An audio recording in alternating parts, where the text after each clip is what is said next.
નમસ્કાર દર્શક મિત્રો, આપ જોઈ રહ્યા છો i7 ન્યૂઝ ગુજરાતી। હું છું પાયલ બામભણિયા। તો જોઈએ આજના મહત્વના સમાચારમાં।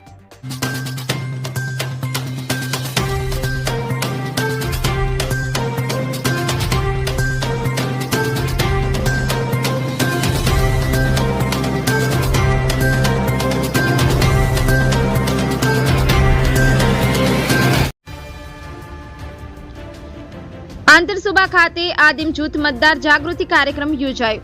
સાબરકાંઠા જિલ્લામાં લોકસભા સામાન્ય ચૂંટણી 2024 અંતર્ગત જિલ્લા ચૂંટણી અધિકારી શ્રી અને કલેક્ટર નેમિસ દવેની ઉપસ્થિતિમાં વિજયનગરના આંતરસુબા ખાતે આદિમ જૂથ મતદાર જાગૃતિ કાર્યક્રમ યોજાયો હતો।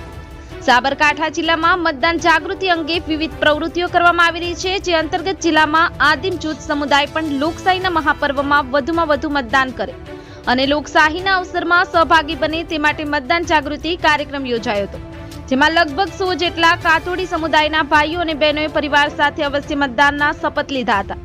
Bureau chief Hasmukh Prajapati, i7 news Gujarati, Sabarkantha. Like કરો, શેર કરો, સબસ્ક્રાઇબ કરો i7 ન્યૂઝ ગુજરાતી।